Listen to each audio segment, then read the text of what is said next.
Shalom Jemaat GKA Gloria yang terkasih dalam Kristus. Kami menyambut setiap Bapak Ibu Saudara sekalian yang baru pertama kali bersama dengan kami di channel ini.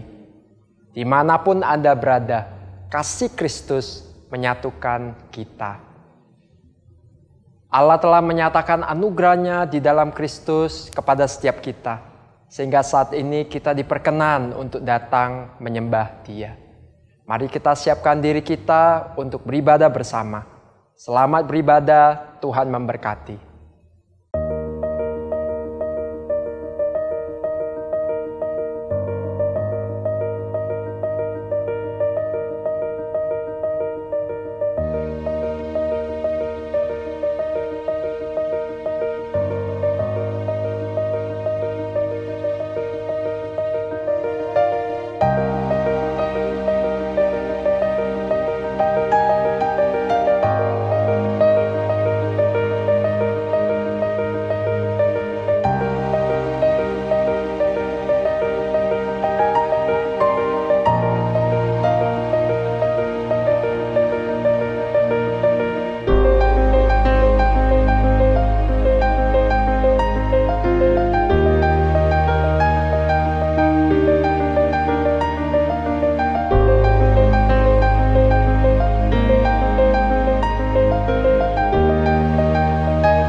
Selamat pagi jemaat yang terkasih dalam Kristus. Hari ini kita boleh ada karena penyertaan dan perlindungan Allah bagi setiap kita. Termasuk pada saat kita menghadapi masa pandemi yang penuh pergumulan ini. Mari sadari Tuhan dengan anugerahnya selalu hadir dalam hidup kita. Mari arahkan hati kita kepada Tuhan. Mari kita bangkit berdiri, kita mengambil waktu teduh sejenak.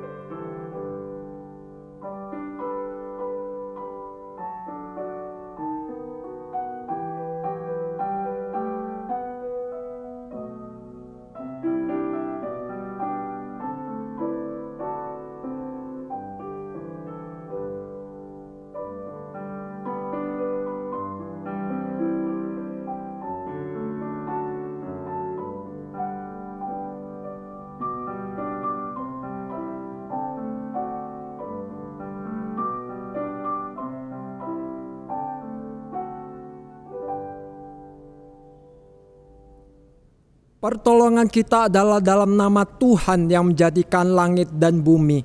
Turunlah kiranya atas kita sekalian damai sejahtera dari Allah Bapa, Allah Putra dan Allah Roh Kudus. Amin. Hormat diberi.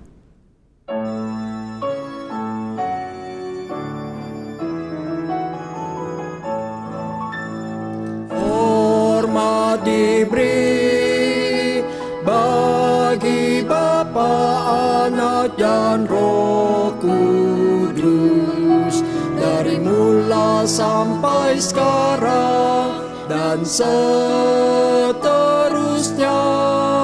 termulia. Amin. Amin. Nyanyikanlah mazmur bagi Tuhan, hai orang-orang yang dikasihinya, dan persembahkanlah syukur kepada namanya yang kudus. Aku yang meratap telah kau ubah menjadi orang yang menari-nari. Kain kabungku telah kau buka, pinggangku kau ikat dengan sukacita. supaya jiwaku menyanyikan mazmur bagimu dan jangan berdiam diri. Tuhan Allahku, untuk selama-lamanya aku mau menyanyikan syukur bagimu. Sukacita, pengharapan, dan kekuatan kita terletak pada keyakinan bahwa Dialah Allah segala Allah. Allah yang selalu menyertai, Allah yang memegang kendali atas seluruh alam semesta. Namun Dia Allah yang begitu mengasihi kita, yang telah mencurahkan segalanya yang baik bagi kita. Dia Allah yang layak dipuji dan disembah. Mari angkat suara kita memuji dan menyembah Dia.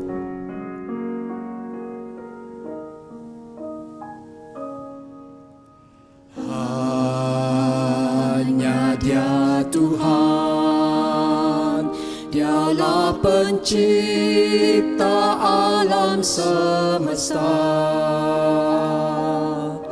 Nyata kemuliaannya dalam ciptaannya, karena Dialah Tuhan.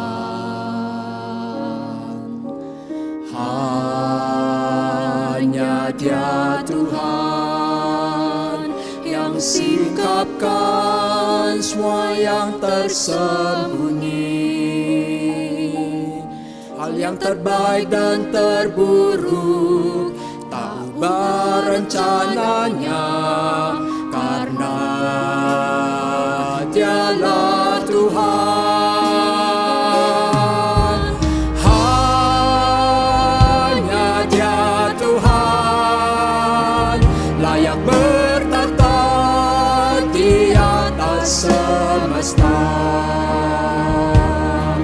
Biar semua yang hidup naikkan pujian,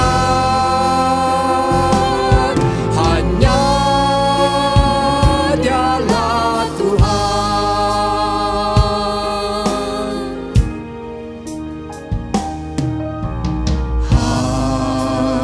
Hanya Dia Tuhan, sukacita di rumah yang bakar.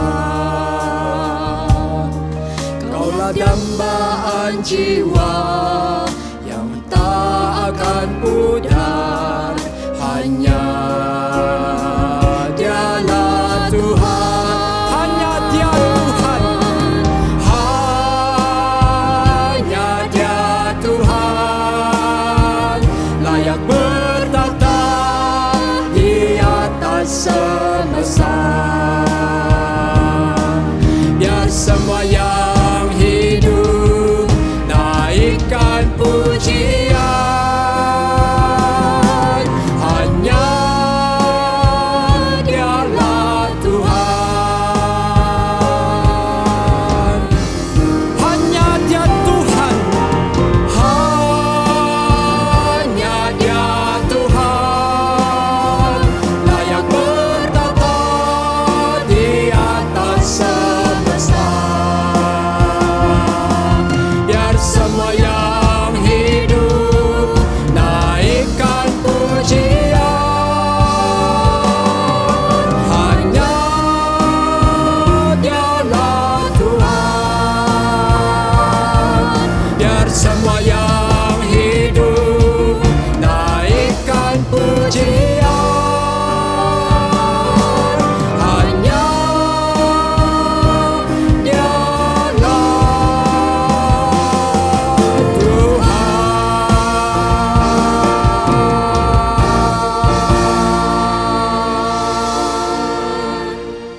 Kita berdoa. Tuhan, sungguh Engkaulah Allah di atas segala Allah. Allah pencipta langit dan bumi dan seluruh alam semesta. Engkau yang mengendalikan segalanya. Namun Engkau rela datang ke dunia, menjadi manusia dalam diri Kristus, menderita, mati, dan menebus dosa kami. Sungguh kami bersyukur atas anugerah-Mu. Kami juga bersyukur atas perlindungan dan penyertaan yang Engkau berikan di dalam setiap langkah kehidupan kami. Sungguh kami menyadari kami boleh datang pagi ini. Itu semua karena perkenanan yang Engkau berikan. di dalam Kristus. Kami sebagai umat-Mu dengan rendah hati kami datang di hadapan-Mu. Kami menyadari kami sering kali berbuat dosa dan kesalahan di hadapan Tuhan. Kami sering kali mengikuti keinginan hati kami, keinginan untuk berdosa. Kami sering kali tidak mengikuti menuruti firman-Mu. Kami gagal melakukan firman-Mu. Tuhan ampuni kami. Tuhan kuduskan, sucikan kami sekali lagi. Agar supaya kami layak untuk boleh menjadi perpanjangan tangan kasih Tuhan dimanapun kami berada. Pagi ini kami mau membawa ibadah kami. Biarlah ibadah ini sungguh boleh menjadi pujian dan penyembahan hanya kepadamu. Di dalam nama Yesus kami berdoa. Amin. Berita anugerah diambil dari Efesus pasal 2 ayat 4-6. Tetapi Allah yang kaya dengan rahmat, oleh karena kasih-Nya yang besar yang dilimpahkannya kepada kita, telah menghidupkan kita bersama-sama dengan Kristus. Sekalipun kita telah mati oleh kesalahan-kesalahan kita, oleh karena kasih karunia kamu diselamatkan. Dan di dalam Kristus Yesus, Ia telah membangkitkan kita juga dan memberikan tempat bersama-sama dengan Dia di sorga. Jemaat dipersilakan duduk. Allah telah menyatakan kebaikan-Nya sekali lagi lewat anugerah pengampunan-Nya bagi kita. Sungguh Dia adalah Allah yang baik. Mari kita merenungkan kebaikan-Nya. Mari bersyukur kepada-Nya. Datanglah ke bait-Nya dengan hati bersyukur, ke dalam pelataran-Nya dengan hati bersuka. Rasakan dan lihatlah betapa baiknya Tuhan bagi yang berlindung padanya. Akan bersorak-sorai, akan bersorak-sorai. Bersyukurlah kepada Tuhan, sebab Ia baik, bahwasanya untuk selamanya kasih setia-Nya.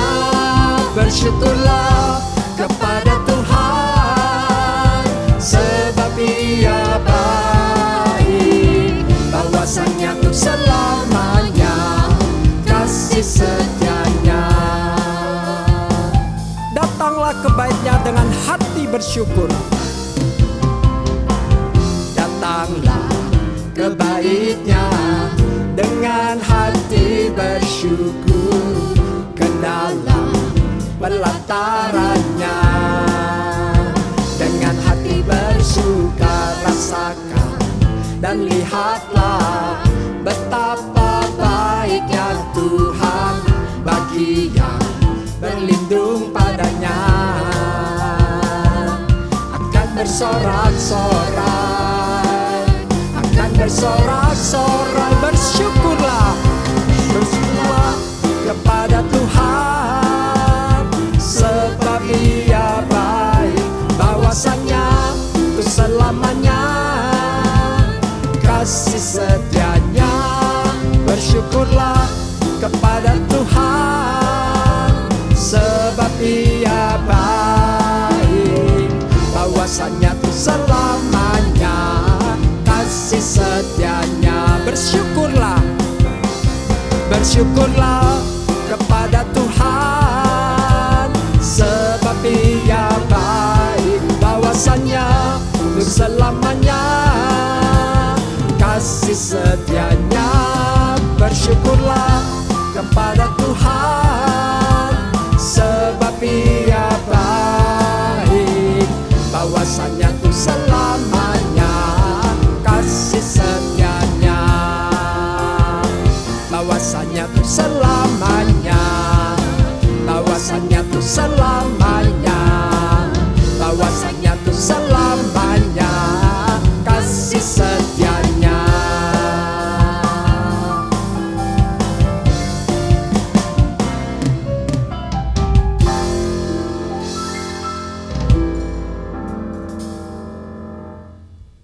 Sukacita di hadapan Tuhan tidak meniadakan pergumulan hidup dalam menjalani hidup ini. Seringkali pada saat kita menjalani pergumulan hidup, kita seakan kehilangan harapan. Kita bisa lupa akan janji Tuhan bahwa Dia selalu menyertai kita. Kalau selama ini kita terlalu sibuk bergumul dengan kesulitan hidup, mari saat ini kita pandang kepada Yesus.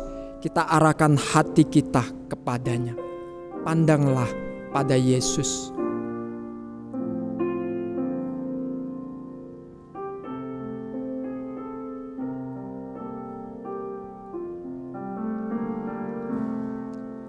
Lelah dan susahkah jiwamu,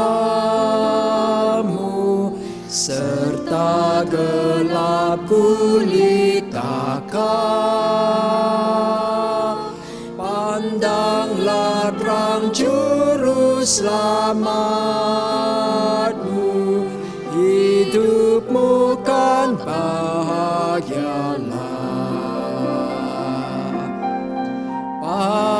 Pandanglah pada Yesus, pandanglah wajah mulianya. Di dalam terang kemuliaannya, dunia akan menjadi hampa.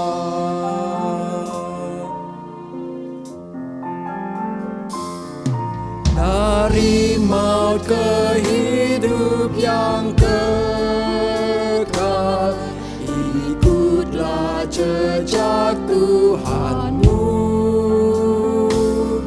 Kuasa dosa takkan kekalmu,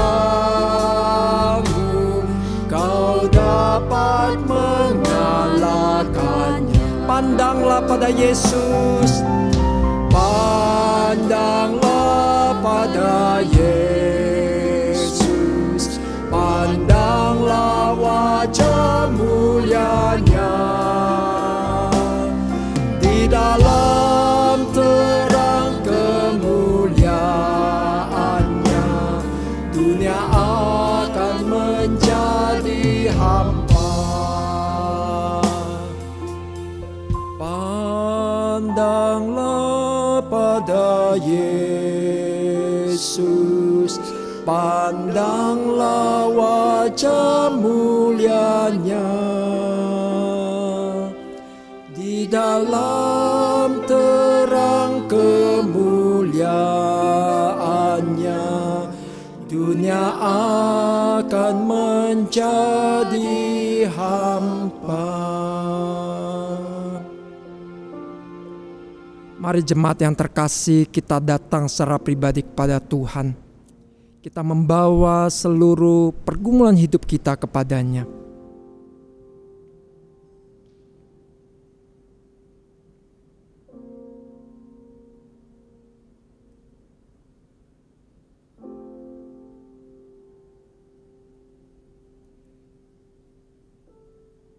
Tuhan, kami menyadari tidak mudah untuk terus beriman dan percaya pada Tuhan. Mengingat pergumulan hidup ini begitu berat. Mungkin ada di antara kami pun merasa begitu sesak menghadapi pergumulan hidup ini.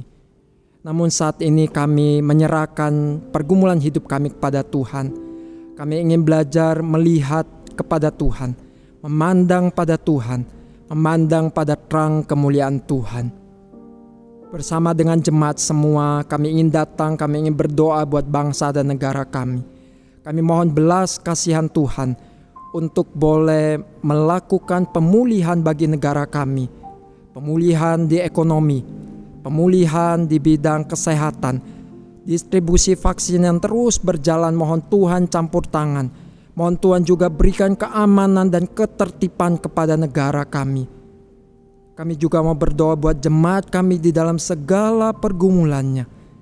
Biarlah mereka tetap ingat akan Tuhan yang selalu menopang. Tidak kehilangan harapan, namun boleh menemukan terang dan kehadiran Tuhan. di tengah-tengah pergumulan hidup ini. Kami serahkan segalanya ke dalam tangan kasih Tuhan. Ajari kami untuk terus beriman dan berharap pada Tuhan.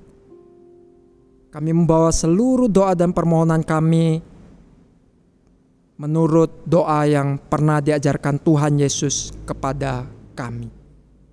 Bapa kami yang ada di surga, dikuduskanlah namamu, datanglah kerajaanmu, jadilah kehendak-Mu di bumi seperti di surga.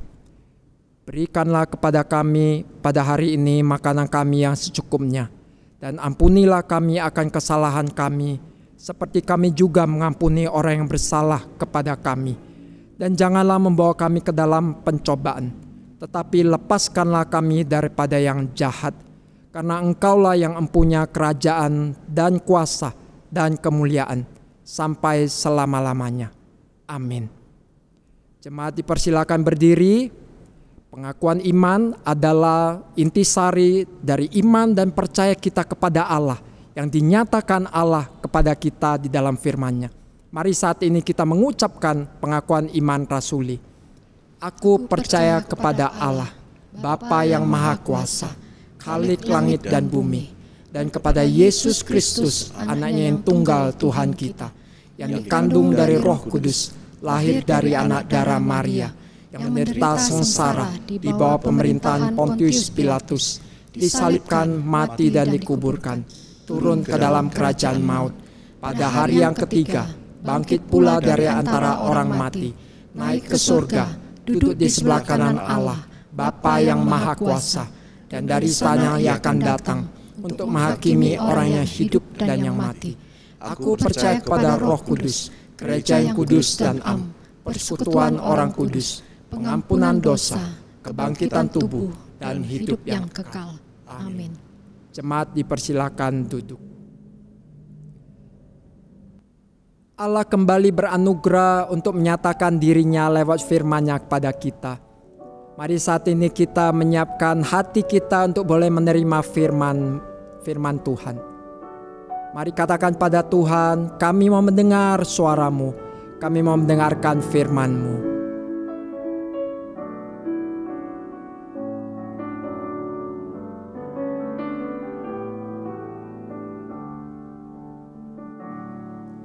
Di hadirat-Mu ku bersujud, menikmati kehadiran-Mu. Ku buka hati saat ini untuk mendengar suara-Mu. Di hadirat-Mu ku bersujud, menikmati kehadiran-Mu. Ku buka hati saat ini untuk mendengar suara-Mu.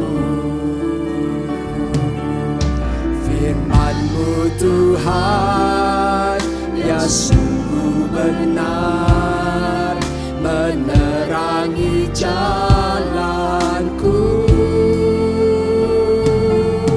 Firman-Mu Tuhan, menuntun hidupku. Ku bersyukur padamu. Hadirat-Mu ku bersujud, menikmati kehadiran-Mu.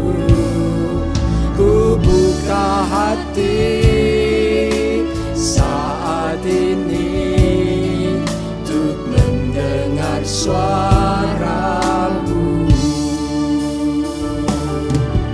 Firman-Mu Tuhan, ya sungguh benar, menerangi jalanku. Firman-Mu Tuhan, menuntun hidupku.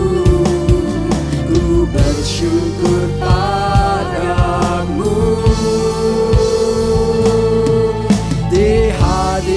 hadirat-Mu, ku bersujud menikmati kehadiran-Mu. Ku buka hati saat ini untuk mendengar suara-Mu.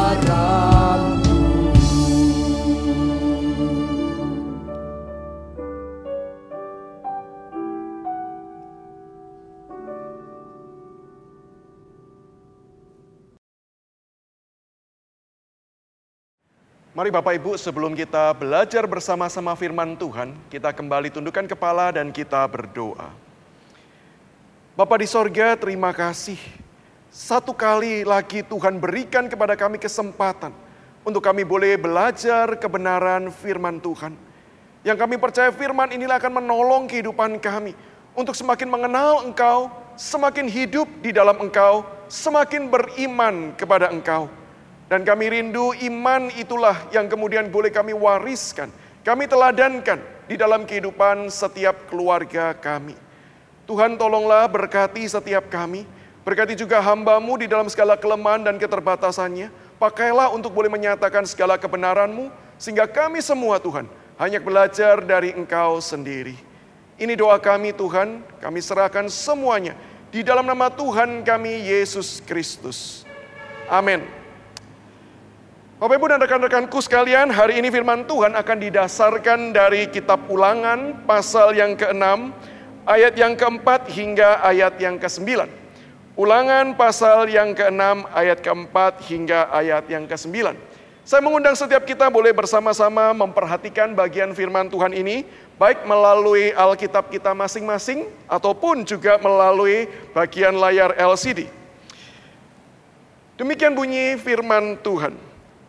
Dengarlah hai orang Israel, Tuhan itu Allah kita, Tuhan itu Esa. Kasihilah Tuhan Allahmu dengan segenap hatimu, dan dengan segenap jiwamu, dan dengan segenap kekuatanmu. Apa yang kuperintahkan kepadamu pada hari ini, haruslah engkau perhatikan. Haruslah engkau mengajarkannya berulang-ulang kepada anak-anakmu, dan membicarakannya apabila engkau duduk di rumahmu, apabila engkau sedang dalam perjalanan, apabila engkau berbaring, dan apabila engkau bangun. Haruslah juga engkau mengikatkannya sebagai tanda pada tanganmu, dan haruslah itu menjadi lambang di dahimu. Dan haruslah engkau menuliskannya pada tiang pintu rumahmu dan pada pintu gerbangmu. Demikian jauh firman Tuhan dibacakan bagi setiap kita. Bapak Ibu dan rekan-rekanku sekalian, tema yang kita akan renungkan bersama-sama di dalam kesempatan minggu hari ini adalah resep membangun iman. Resep membangun iman. Sekilas ketika membaca tema ini, resep membangun iman, kesan yang muncul dalam benak saya rasanya kok mudah ya. Seperti kalau kita mau masak, sudah ada resepnya, maka kemudian kita tinggal mengikuti bagian demi bagian, dan kita bisa menghasilkan makanan yang kemudian dituliskan di dalam resep tersebut. Tetapi saya yakin dan percaya, resep membangun iman tidak semudah itu. Dan saya yakin dan percaya bukan cuma sekedar resep membangun iman tidak mudah. Bahkan sebenarnya resep memasak pun juga tidak mudah. Saya pernah punya pengalaman ketika istri saya hamil anak pertama.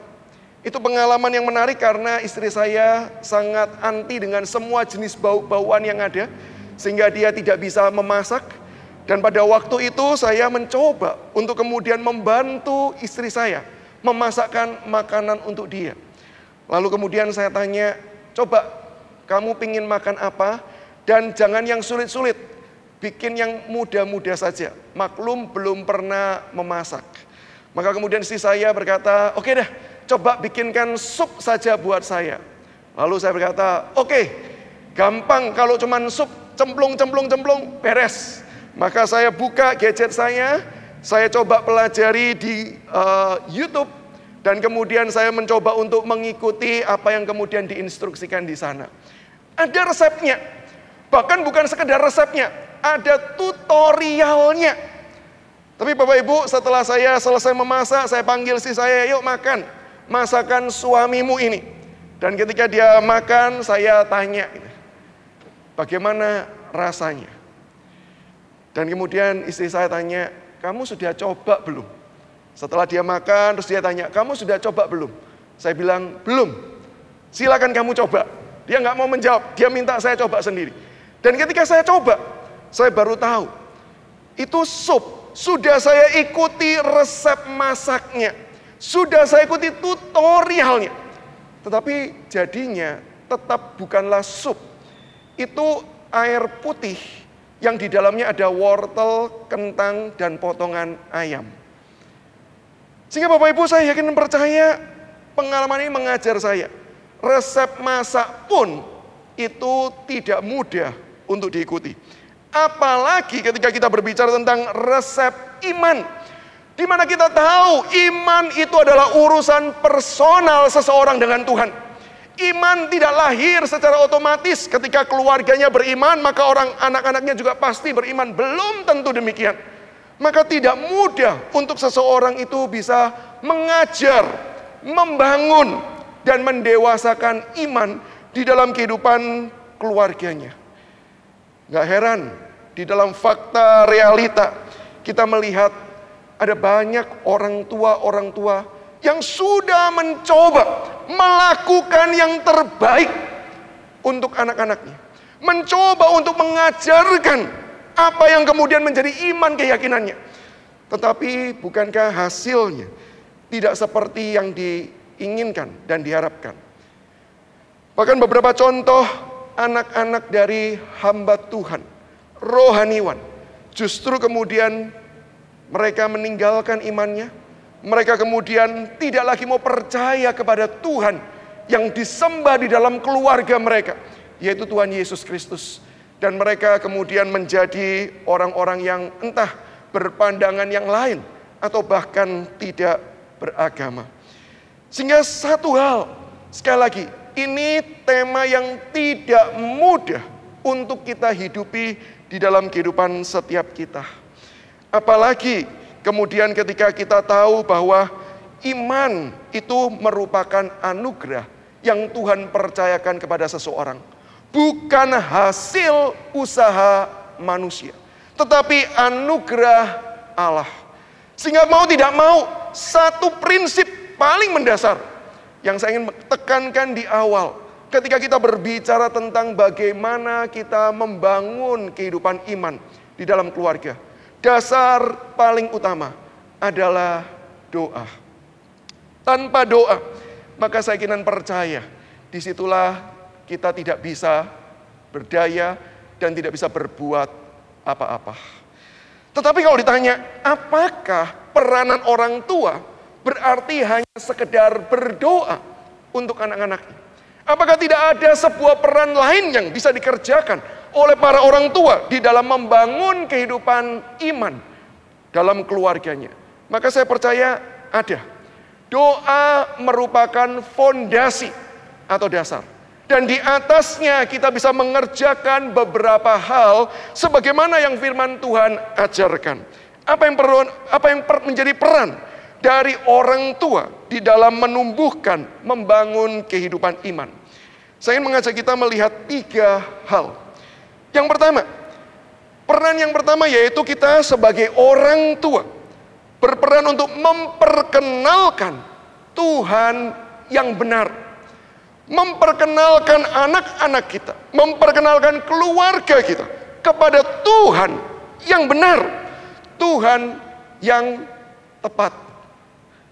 Bukankah di dalam Ulangan pasal ke-6, kalau kita melihat ayat yang keempat, firman Tuhan berkata demikian, dengarlah hai orang Israel, Tuhan itu Allah kita, Tuhan itu Esa. Bagian yang menjadi penekanan adalah bagian yang paling akhir ini. Tuhan Allah kita, Tuhan yang seperti apa? Tuhan yang Esa, yang Ehad, atau di dalam pengertian lainnya adalah Tuhan yang satu-satunya, yang unik, yang berbeda dengan semua ilah-ilah yang lain. Bukankah kita mengingat konteks Ulangan ini dituliskan Di dalam perjalanan orang Israel yang keluar dari tanah Mesir menuju ke tanah Kanaan. Di sanalah Musa ingin mengingatkan orang Israel. Hei orang Israel, ingatlah, hanya percayalah kepada Tuhan. Tuhan yang seperti apa? Tuhan yang unik, yang satu-satunya, yang berbeda dengan Allah-Allah lain, yang berbeda dengan apa yang kamu lihat di Mesir, yang berbeda dengan yang akan kamu lihat di dalam perjalanan. Bagaimana kamu selama ini menjumpai bangsa-bangsa asing yang kemudian percaya kepada ilah-ilah yang lain. Tuhan yang kita sembah, Tuhan yang berbeda. Karena apa? Karena dia bukan banyak Tuhan, tetapi hanya ada satu Tuhan. Israel bukan menyembah kepada banyak dewa, tetapi kepada satu Tuhan. Dan Tuhan yang dijelaskan sejak dari awal kitab Kejadian. Tuhan pencipta langit dan bumi. Tuhan yang menguasai atas segala sesuatu. Bukan Tuhan yang dibatasi teritori wilayah tertentu. Di zaman itu Bapak Ibu, masing-masing bangsa menyembah kepada ilah-ilah tertentu. Ilah-ilah yang hanya menguasai satu daerah tertentu saja. Sehingga tidak heran kalau kita membaca ketika bangsa yang satu berperang dengan bangsa yang lain. Maka di situ bukan cuma peperangan taktik, bukan hanya peperangan strategi perang, tetapi peperangan spiritual. Dewa manakah, ilah manakah yang lebih hebat dan yang lebih berkuasa? Kalau kemudian bangsa itu masuk menyerang bangsa yang lain dan berhasil mengalahkannya, disitulah teruji bahwa ilah yang mereka sembah, ilah yang lebih hebat. Buktinya apa? Ketika keluar dari teritori wilayah tertentu, dewanya, ilahnya masih berkuasa. Maka dalam bagian ini firman Tuhan, Musa ingin mengingatkan kepada orang Israel, Tuhan yang kamu sembah bukan Tuhan yang dibatasi dengan tempat tertentu, tetapi Tuhan yang kemudian menguasai atas segala sesuatu. Karena dialah sumber dan dialah penciptanya. Ini adalah konsep yang ditekankan pertama-tama oleh Musa, pemimpin umat, kepada umat gembalaannya, kepada anak-anak rohaninya. Memperkenalkan Tuhan yang benar kepada mereka. Oh, Bapak Ibu dan rekan-rekanku sekalian, hari ini kita hidup di tengah-tengah zaman di mana yang dipentingkan bukanlah kebenaran, tetapi kesalehan. Saya ulangi, yang ditekankan, yang dipentingkan bukanlah kebenaran, tetapi kesalehan. Maka bukankah sering kita mendapati orang berkata demikian? Nggak usah pedulilah benar atau enggak. Benar atau enggaknya sesuatu itu dibuktikan dia berbuat baik atau tidak. Kalau dia berbuat baik, pasti benar. Kalau dia tidak berbuat baik, percuma walaupun dia mengklaim percaya kepada yang benar. Semua itu tidak ada gunanya. Bapak Ibu, bukankah ini semangat zaman ini? Di mana yang ditekankan itu menjadi saleh, menjadi baik, bukan apa yang benar. Saya mengatakan demikian bukan berarti saya menolak kesalehan. Firman Tuhan juga jelas mengajarkan kita untuk menjadi orang-orang yang saleh, menjadi orang-orang yang hidup di dalam kebenaran. Tetapi bukan berarti kita mengabaikan kebenaran itu. Kita dituntut untuk berbuat baik, ya, tetapi bukan sekadar baik, tetapi baik di dalam kebenaran yang Tuhan telah nyatakan bagi setiap kita. Maka panggilan kepada setiap kita menjadi orang tua, membangun iman. Yang perlu kita perhatikan pertama adalah memperkenalkan kepada siapakah Tuhan yang benar itu. Kesalehan tanpa kebenaran tidak akan menghasilkan apa-apa, justru akan menghasilkan kehancuran. Kesalehan tanpa kebenaran tidak berdampak, tetapi justru akan membawa kepada sebuah destruksi kehidupan. Satu kali di dalam pelayanan sebelum pandemi, saya diundang di sebuah gereja untuk menyampaikan sebuah seminar pembinaan iman Kristen tentang apologetika. Dan ketika sebelum memulai, lalu saya diperkenalkan dengan seorang ibu yang kemudian datang dan berkata kepada saya demikian, "Pak, tolong Pak ya, saya titip anak saya." Saya tanya, "Maksudnya Ibu titip apa?" Dia berkata, "Saya ajak anak saya ini Pak. Anak saya ini sudah lama berkata tidak mau percaya sama Tuhan Yesus. Tolong Pak, nanti Pak dikhotbahi." Bahasanya dia seperti itu. "Tolong dikhotbahi, tolong dipertobatkan." Ya, saya cuma berkata, mari Bu kita berdoa. Biarlah firman yang disampaikan nanti boleh kemudian menjadi alat di tangan Tuhan. Menyatakan kebenaran dan boleh membawa anak ibu kembali kepada Tuhan. Maka saya kemudian menyampaikan ceramah. Dan selesai menyampaikan ceramah tersebut, sekarang giliran si anak yang datang kepada saya. Saya tahu karena anak ini cerita, "Pak, tadi sebelum mulai Bapak didatangi seorang ibu ya." Saya berkata, "Oh iya, ibu itu cerita begini ya?" "Oh iya, itu ibu saya." Lalu kemudian dia melanjutkan ceritanya, bahwa selama ini memang dia bergumul, dan dia sudah hampir untuk kemudian memastikan dia tidak lagi mau percaya kepada Yesus Kristus. Saya tanya, alasannya apa? Dia mengatakan bahwa selama ini ketika dia tanya sama orang tuanya, "Pak, Mah, kenapa sih kok harus sama Tuhan Yesus?" Respon orang tuanya demikian, "Kamu ojo macem-macem ya," dalam bahasa Jawa ya, "Jok macem-macem ya. Nggak usah tanya, banyak tanya, percaya saja sama Tuhan Yesus. Pokoknya percaya."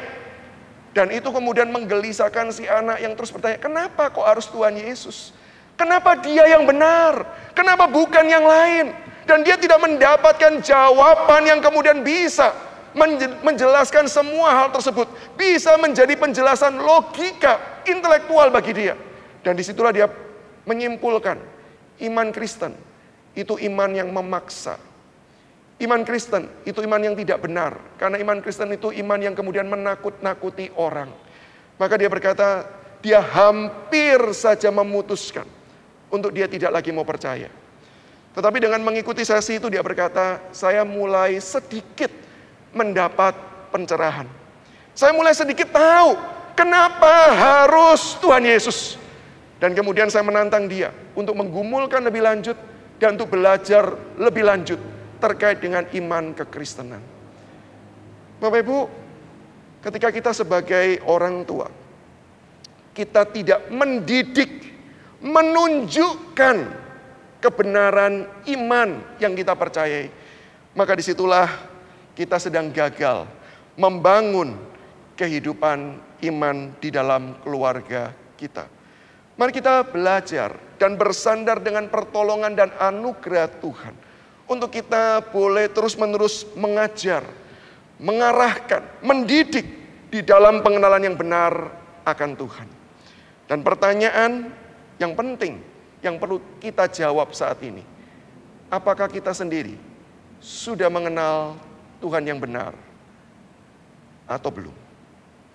Apakah kita sendiri sudah mengenal, mengerti, belajar terus-menerus untuk mengenal Dia? Atau justru kita pun belum mengenal Tuhan dengan benar dan dengan tepat?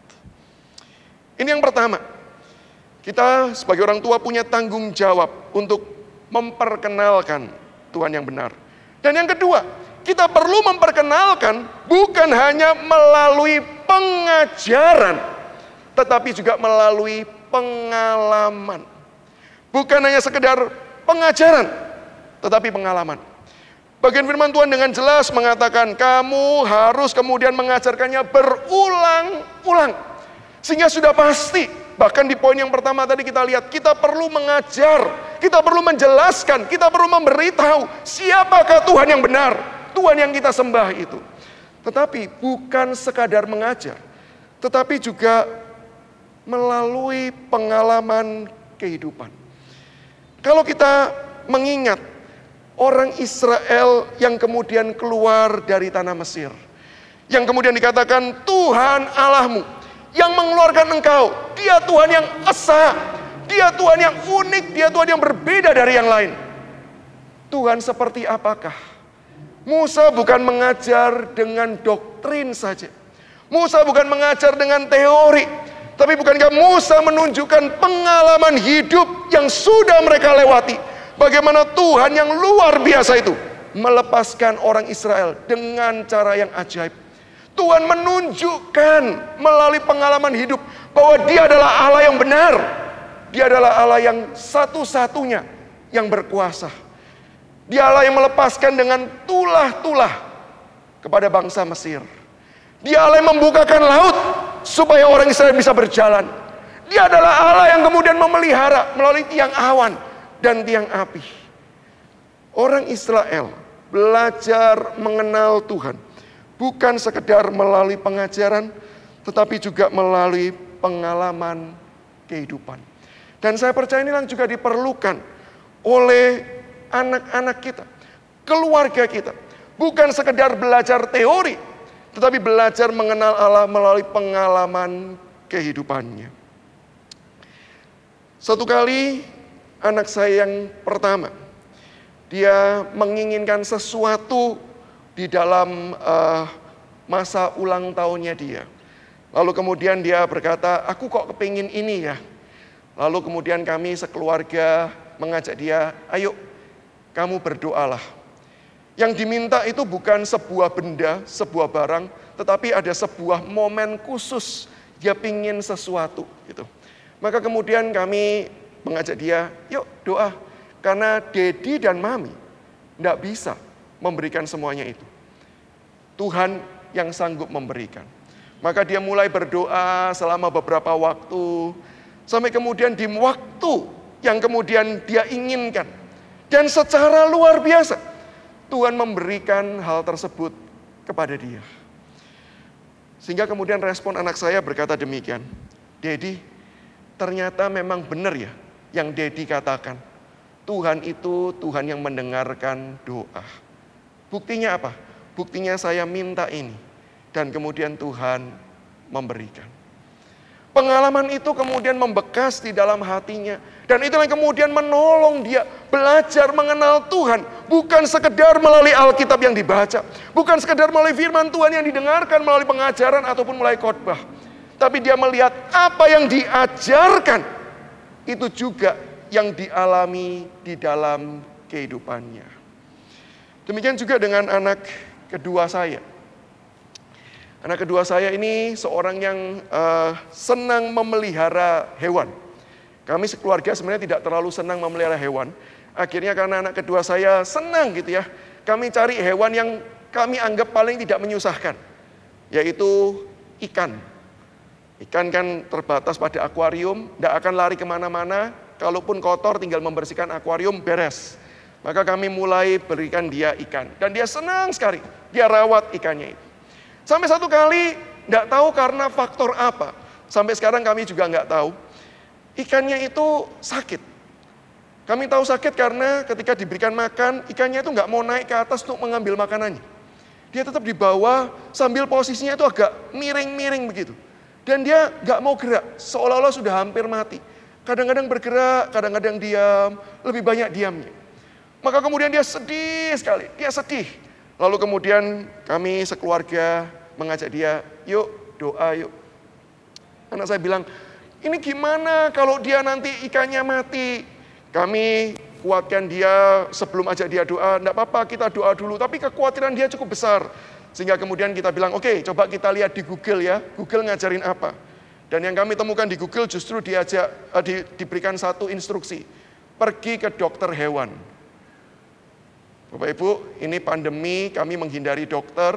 Tapi ini ikan sakit, orang sakit aja kita berusaha supaya nggak ke dokter. Masa ikan sakit kita mau ke dokter? Maka kita bilang, nah Dedi Mami nggak tahu. Tapi kamu tahu enggak? Tuhan itu menciptakan ikan. Lalu istri saya mengingatkan, ingat enggak? Ikan diciptakan di hari keberapa? Sambil refresh materinya pelajaran di sekolah, terus dia sebutkan. Kemudian, nah Tuhan yang ciptakan tuh. Kalau Tuhan yang ciptakan, Tuhan bisa kok sembuhkan. Yuk kita doa. Maka kemudian kami sekeluarga berdoa untuk ikan tersebut. Dan itu momen yang saya nggak lupakan, kenapa? Benar-benar di depan akuarium kami ini berdoa. Belum pernah saya mendoakan binatang gitu ya. Dan itu pertama kali saya mendoakan binatang. Tuhan, tolong sembuhkan ikan ini. Dan selesai kemudian anak saya kembali sekolah. Dan kemudian sambil sekolah, dia selalu khawatir dengan ikannya. Siang selesai sekolah, lalu anak saya ini cepat-cepat keluar lihat ikannya. Dan dia teriak, "Mami, Mami!" Waktu saya dengar teriakannya, saya mulai membayangkan, jangan-jangan dia mau berkata, "Ikanku sudah wafat." Ya. Maka saya mulai mempersiapkan khotbah penutupan jenazah untuk ikan yang kita doakan tadi gitu ya. Tapi ketika saya keluar, saya tanya, "Kenapa ikannya mati ya?" Dia bilang, "Bukan, ikannya hidup, bisa berenang seperti semula lagi." Dan kemudian kami lihat, benar, ikan yang tadi sudah miring-miring, tidak mau gerak, ikan ini kembali lincah seperti biasanya. Bahkan bertahan sampai hari ini, Bapak Ibu. Dan pengalaman itu mengajar anak saya bahwa Tuhan yang diperkenalkan kepada dia, Tuhan Yesus, Tuhan yang mendengarkan doa, bahkan termasuk doa yang remeh, doa yang sederhana. Tapi Tuhan menjaga, Tuhan memelihara, Tuhan memberikan apa yang kemudian diperlukan. Dan itu yang kemudian mendorong anak-anak saya. Ketika menghadapi masalah, mereka ingat yang mereka perlukan adalah berdoa. Mereka mengingat bahwa tanpa doa kita terbatas. Dan hanya ketika kita berdoa, kita menyandarkan sepenuhnya kepada kehendak Tuhan, Tuhan akan memberikan yang terbaik. Dari mana hal tersebut? Jelas kami mengajarnya melalui pembelajaran Alkitab. Jelas kami mengetahui itu yang ditekankan di sekolah ataupun di gereja. Tetapi mereka juga belajar melalui pengalaman. Maka menjadi pertanyaan bagi kita saat ini. Sudahkah kita menggunakan setiap pengalaman-pengalaman hidup untuk mengajarkan tentang Tuhan yang benar itu? Apakah kita menggunakan seluruh kesempatan, baik dalam kondisi yang menyenangkan, kita mengingatkan ini berkat Tuhan, ini berkat yang Tuhan anugerahkan melalui pekerjaan-pekerjaan, dan ada buahnya, ada hasilnya. Baik ketika kondisi sulit, kondisi susah, kita mengingatkan tentang Tuhan, kita mengajarkan tentang iman kepada Tuhan yang hidup itu. Apakah itu yang kita gunakan setiap momen kita pakai? Atau justru kita melalaikan, kita menganggap masa-masa itu sekedar lewat begitu saja, sehingga sebenarnya kita menghilangkan kesempatan-kesempatan emas yang Tuhan hadirkan bagi kita untuk mengajarkan tentang siapakah Dia kepada keluarga kita. Mari kita belajar peka. Mari kita belajar bertanya di dalam setiap kejadian. Tuhan, hal apakah yang perlu saya nyatakan tentang Engkau bagi keluargaku? Supaya keluargaku pun boleh hidup melihat Engkau yang hidup dan boleh percaya kepada Engkau. Itu yang kedua. Bagian kita adalah menggunakan seluruh pengalaman, bukan cuma pengajaran, untuk memperkenalkan Tuhan. Dan yang ketiga, yang terakhir, tugas kita yaitu adalah mendorong dan mengajak ke seluruh keluarga kita untuk kemudian mengasihi Tuhan. Mengasihi Tuhan. Nah, heran di ayat yang keempat B, di ayat yang kelima, ditekankan demikian. Kasihilah Tuhan Allahmu dengan segenap hatimu dan dengan segenap jiwamu dan dengan segenap kekuatanmu. Setelah ditegaskan Tuhan Allah kita itu unik, Dia satu-satunya, Dia berbeda, percayalah kepada Dia, jangan kepada yang lain, hanya kepada Dia. Ditegaskan oleh Musa, percayalah bukan sekedar mengetahui kebenaran, tetapi percayalah dengan mengasihi Dia dengan segenap hati, segenap jiwa, dan dengan segenap kekuatan. Karena tanpa kasih, maka saya percaya seseorang itu akan kemudian tidak mau terus-menerus hidup. Tidak mau terus-menerus bertahan. Kasihlah yang membuat kita di tengah-tengah kesulitan, di tengah-tengah tantangan, bisa bertahan, bisa menghadapi semuanya. Maka itulah kenapa kita perlu memperkenalkan, bukan cuma secara pengetahuan, tetapi mendorong setiap anggota keluarga kita untuk mengasihi Tuhan. Bagaimana caranya supaya bisa mengasihi Tuhan? Yang pertama, mengasihi Tuhan itu bisa terjadi, bisa kemudian kita ajarkan melalui keteladanan hidup. Melalui keteladanan hidup. Maka kalau kita melihat di dalam ayat-ayat selanjutnya, dikatakan di ayat yang ke-8, haruslah juga engkau mengikatkannya sebagai tanda pada tanganmu, dan haruslah itu menjadi lambang di dahimu. Haruslah engkau menuliskannya pada tiang pintu rumahmu dan pada pintu gerbangmu. Apa yang menjadi bagian atau maksud dari bagian ini? Bagi orang Yahudi, pada waktu itu mereka betul-betul menerjemahkan ayat ini secara literal. Sehingga mereka betul-betul menuliskan firman Tuhan di dalam sebuah gulungan kertas. Dan kemudian gulungan itu ditaruh di dalam kotak yang ditaruh di lengan dan di dahinya. Tetapi sebenarnya makna ini bukan bermakna harafiah, tetapi lebih bermakna simbolik, figuratif. Yang artinya apa? Orang tua harus kemudian menunjukkan firman itu melalui perbuatan tangannya. Maka itu maksudnya, diikatkan di lengan. Artinya firman itu dikerjakan di dalam kehidupan. Firman itu ditaruh di dahi. Yang artinya apa? Dekat dengan mata. Yang artinya, apa yang kita lihat, kita nilai. Kita bukan menilai berdasarkan apa kata dunia. Bukan berdasarkan standar diri kita sendiri. Tetapi berdasarkan apa kata firman Tuhan. Kita memikirkan segala sesuatu di dalam terang firman Tuhan. Dan kemudian kita mengerjakannya dengan kebenaran firman Tuhan. Bahkan dituliskan pada tiang pintu rumah. Yang artinya apa? Itu kemudian menjadi bagian dalam keseluruhan keputusan yang ada di rumah. Bahkan termasuk di pintu gerbang. Di tempat di mana biasanya para tua-tua kota itu rapat. Di dalam kondisi itu, di tengah-tengah rapat itu, firman Tuhan harus hadir di sana. Sehingga ini berbicara tentang keteladanan. Kasih itu akan muncul ketika anak-anak kita melihat orang tuanya hidup mengasihi Tuhan, hidup di dalam kasih-Nya Tuhan.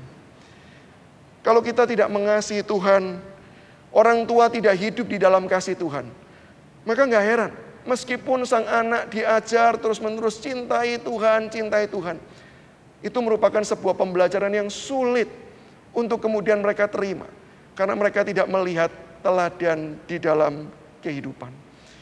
Panggilan setiap kita adalah untuk menunjukkan cinta kita kepada Tuhan. Sehingga cinta yang kita miliki kepada Tuhan itulah yang membuat kita pada akhirnya mengajar anak-anak kita ketika kita duduk, ketika kita berdiri, ketika kita berbaring. Saya pada waktu membaca bagian ini, saya berpikir orang tua seperti ini orang tua yang freak ya. Apa maksudnya freak? Dikit-dikit ngomongin firman. Bisa dibayangin enggak ya? Kalau bangun tidur terus manggil anaknya, "Nah, sini. Ingat firman Tuhan." Berkata A, B, C, D, E. Lalu ketika kemudian baru bangun, mau makan, duduk, dipanggil, "Nak, sini. Ingat firman Tuhan A, B, C, D." Lalu kemudian ketika mau pergi, pamitan. "Nak, pergi dulu ya. Dan ingat apa? Firman Tuhan A, B, C, D." Waktu saya membayangkan seperti itu, ini orang tua yang freak. Saya kalau jadi anaknya, saya bukan makin cinta Tuhan. Saya makin benci sama firman Tuhan. Tetapi apa maksudnya bagian ini? Yaitu ketika firman itu dihidupi dalam kehidupan kita. Maka ketika apapun yang kita kerjakan, baik itu dalam situasi yang santai, Bahkan di dalam situasi rekreasi, disitulah anak kita bisa melihat bahwa semuanya yang dikerjakan oleh orang tua, wujud cintanya kepada Tuhan. Dan disitulah sang anak baru belajar apa itu mengasihi Tuhan. Dan yang kedua, yang terakhir, mengasihi Tuhan itu hanya bisa terjadi ketika kita memperkenalkan cintanya Tuhan kepada anak-anak kita. Tanpa kita menunjukkan bahwa Tuhan itu demikian mengasihi, maka disitulah sang anak juga sulit, bukan? Untuk kemudian mengasihi pertama-tama. Karena kita semua bukan sumber kasih. Kita baru bisa mengasihi ketika kita dikasihi terlebih dahulu. Sehingga kalau kita rindu anak-anak kita bisa mengasihi Tuhan dengan tulus, yang perlu kita katakan apa? Kita perkenalkan mereka kepada Allah yang mengasihi mereka. Maka heran Musa di dalam seluruh sejarahnya, dia selalu mengingatkan, ingat baik-baik cintanya Tuhan yang sudah melepaskan engkau dari tanah Mesir. Ingat cintanya Tuhan yang sudah membebaskan engkau dari tanah perbudakan. Dan hari ini, kita bukan cuma bisa mengenang Tuhan yang membebaskan orang Israel. Kita bukan cuma bisa mengenang Tuhan yang memberkati demikian rupa orang Israel. Tapi hari ini kita mengenang Tuhan yang mencintai setiap kita. Dengan cara dia hadir dalam dunia. Datang sebagai manusia. Melayani dengan tangannya. Melangkah mencari jiwa-jiwa. Bahkan rela disalibkan. Mati. Tapi bangkit. Untuk menebus dosa setiap kita. Sehingga disitulah ketika kita menunjukkan besarnya kasih Allah yang berinkarnasi, mati dan bangkit.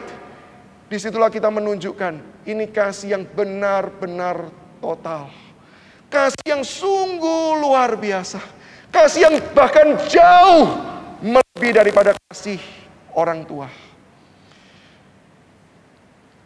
Saya ketika melihat anak saya berbuat salah, saya beberapa kali terpancing untuk kemudian berkata, sudah berapa kali kamu melakukan hal ini? Ingat enggak? Pada waktu itu begini. Selalu mengingat, mengungkit kesalahan-kesalahan yang lalu. Kenapa? Itu natur kita yang memang selalu mengingat dosa orang lain. Tapi bukankah firman Tuhan mengatakan, sejauh timur dari barat, Tuhan menghapus dosa kita. Dibuang ke dalam tubir laut kesalahan kita. Dia tidak mengingat-ingat lagi kesalahan kita. Dia betul-betul mengampuni, menerima, dan mau bekerja memulihkan. Maka bukankah lebih luar biasa daripada cintanya orang tua? Lebih besar daripada yang bisa orang tua berikan. Itulah yang perlu kita tunjukkan kepada anak-anak dan keluarga kita. Supaya ketika mereka melihat sendiri Tuhan tersebut. Ketika mereka berjumpa dengan Yesus Kristus yang mati dan bangkit untuk dia. Saya percaya disitulah mereka akan belajar mencintai Tuhan. Dan disitulah ketika kita sudah memperkenalkan Tuhan yang mencintai mereka. Dan Tuhan, mereka menyerahkan hidup mereka kepada Tuhan yang mencintai mereka. Firman Tuhan mengatakan, Bapa menggenggam mereka. Yesus Kristus menggenggam mereka. Roh Kudus memeteraikan di dalam hati mereka. Bukankah di situ kita bisa tenang? Bukan karena kita sudah memberikan yang terbaik. Tenang, bukan karena kita yang sanggup menjaga anak-anak kita. Tenang, karena anak-anak kita dan keluarga kita ada di dalam pemeliharaan Allah yang sempurna. Maka hari ini pertanyaan untuk setiap kita, sudahkah kita mengambil waktu memperkenalkan Yesus Kristus, memperkenalkan Injil Kerajaan Allah kepada keluarga kita, supaya mereka boleh melihat kasih Tuhan dan mereka boleh belajar mengasihi Tuhan. Kiranya firman Tuhan hari ini boleh menolong setiap kita membangun iman keluarga di dalam Tuhan. Mari kita tundukkan kepala dan kita berdoa. Bapa di sorga, kami sudah belajar apa yang harusnya menjadi peran dan tanggung jawab kami.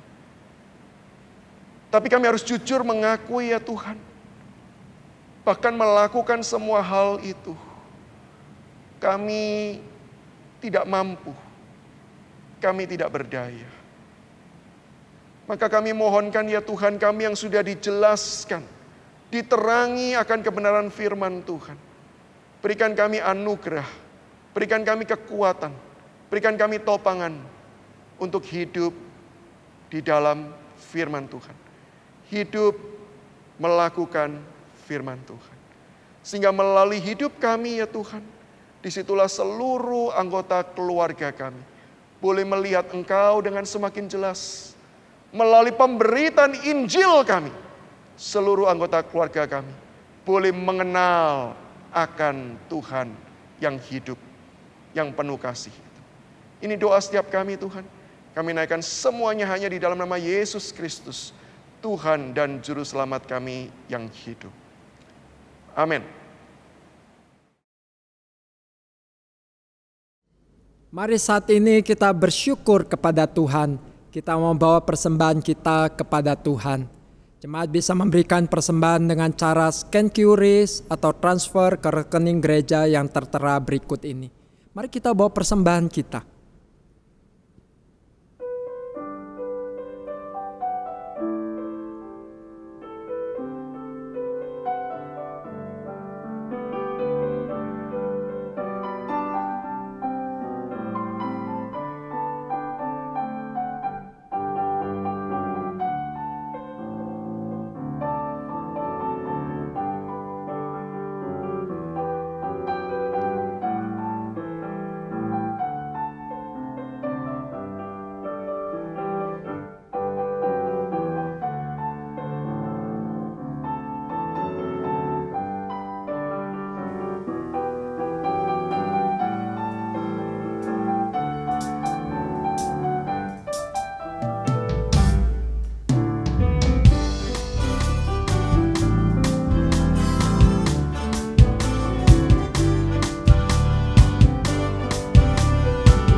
Mari jemaat sekalian kita bangkit berdiri, kita pujikan lagu ini. Ku bersyukur padamu oh Yesusku, karena pertolonganmu kepadaku. Tiada hari tanpa mengucap syukur, sebab kasih setiamu padaku.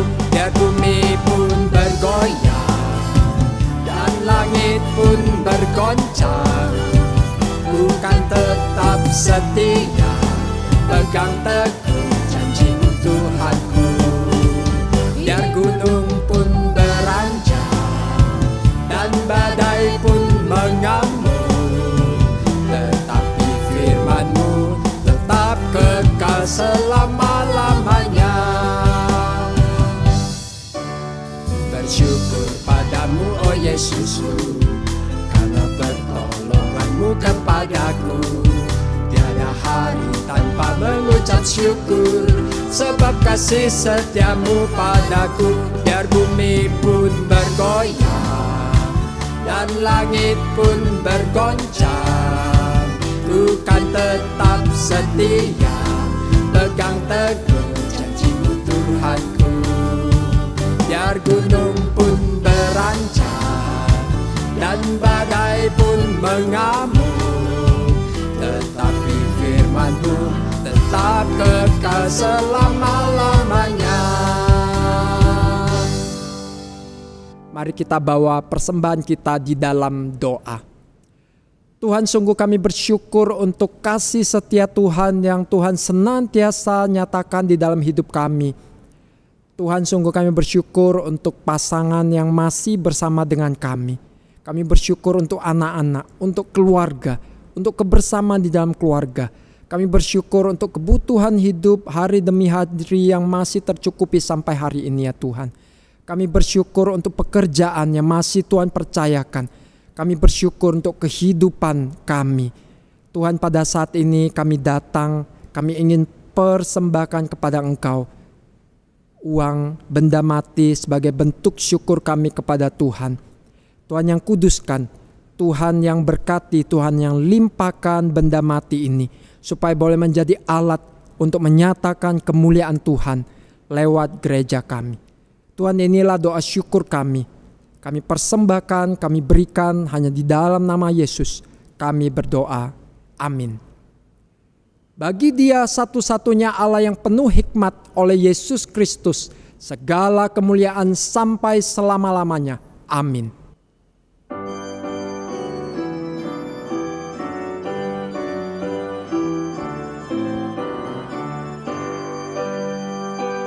Puji Allah Bapa Putra, puji Allah Roh Kudus, ketiganya yang esa. Pohon selamat sumber berkat. Amin.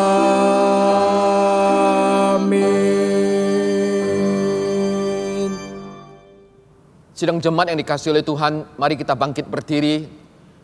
Arahkanlah hati kita kepada Kristus di penghujung ibadah ini dan terimalah berkat yang datang daripada Tuhan. Kiranya Allah sumber pengharapan memenuhi kamu dengan segala sukacita dan damai sejahtera dalam imanmu kepada Yesus Kristus Tuhan. Kiranya oleh kekuatan Roh Kudus kamu berlimpah-limpah dalam pengharapan mulai dari saat ini sampai selama-lamanya. Amin. Amin. Amin. Amin.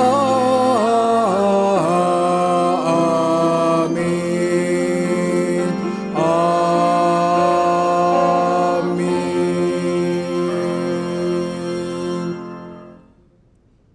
Ibadah kita sampai di sini, jemaat dipersilakan duduk.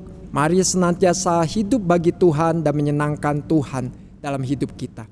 Selamat hari Minggu, Tuhan memberkati.